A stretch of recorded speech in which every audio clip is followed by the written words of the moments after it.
It was a foggy night, and I was driving back home from a friend's place late after a movie marathon. The road was eerily deserted, and the dense fog restricted my vision to just a few feet ahead. As I turned onto a narrow road that led to my neighborhood, I noticed a figure standing at the edge of the road. He was facing away, dressed in dark clothing, standing completely still. I slowed down, figuring he might be in need of help. But as my headlights hit him, I realized his posture was off. His head tilted at an unnatural angle, as if he were staring up at the sky. My heart began to pound, but I rolled down my window slightly, calling out to him. No response.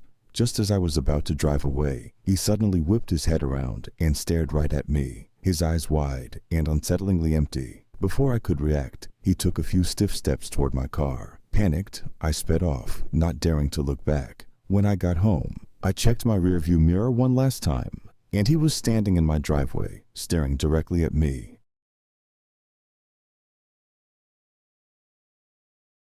A few years ago, I was cleaning out my grandparents' attic, sorting through boxes of old photos.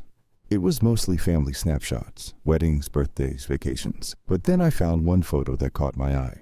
It was a black and white picture of a young couple, smiling and holding hands. The only odd thing was the man standing behind them in the background. He was dressed in outdated clothes and had an unsettling, blank expression. But the strangest part? His eyes seemed to be looking directly at me, almost as if he was aware I was holding the photo. I shrugged it off as an optical illusion, but as I sifted through more photos, I realized he was in many of them, always in the background, always staring directly at the camera. A chill ran down my spine, and I put the photos back in the box. Later that night, while I was alone in my room, I heard a knock on my bedroom door. I opened it, only to find no one there. But as I turned around, I noticed something horrifying. A small yellowed photograph lying on my bed. It was that same man, closer to the camera this time, staring with that same eerie expression, only now he was smiling.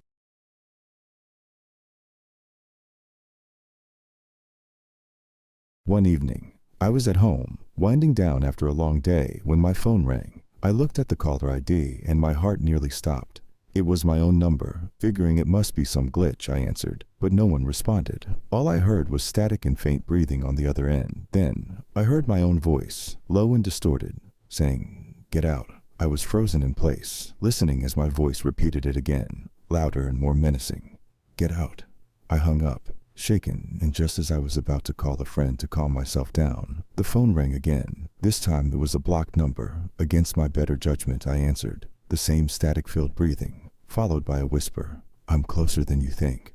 That was the last straw. I grabbed my keys and ran outside, heart racing. But as I stepped onto my porch, I heard my own voice, almost mocking from behind me. "Going somewhere?"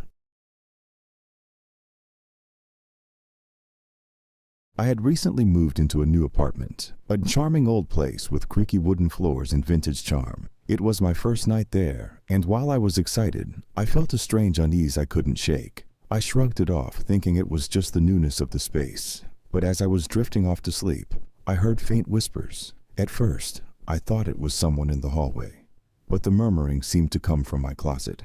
I brushed it off, convincing myself it was the old wood settling. But then I heard my name, clear as day, whispered in a low, raspy voice from behind the closet door. Frozen in fear, I lay there, barely breathing, as the whispering continued, growing louder and more insistent. In a sudden surge of courage, I jumped out of bed, yanked the closet door open, and found nothing, just an empty closet. But as I turned around, I heard a faint, sinister chuckle behind me. I didn't sleep that night, or many nights after.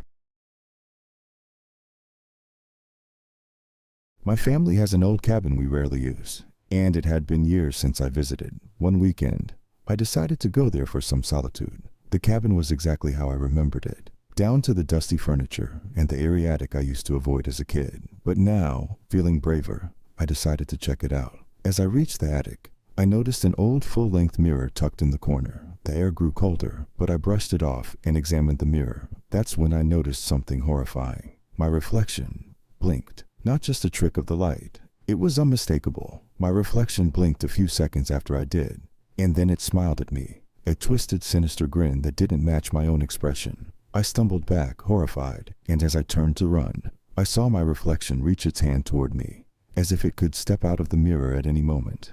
I slammed the attic door shut and ran out of the cabin. never daring to look at that mirror again.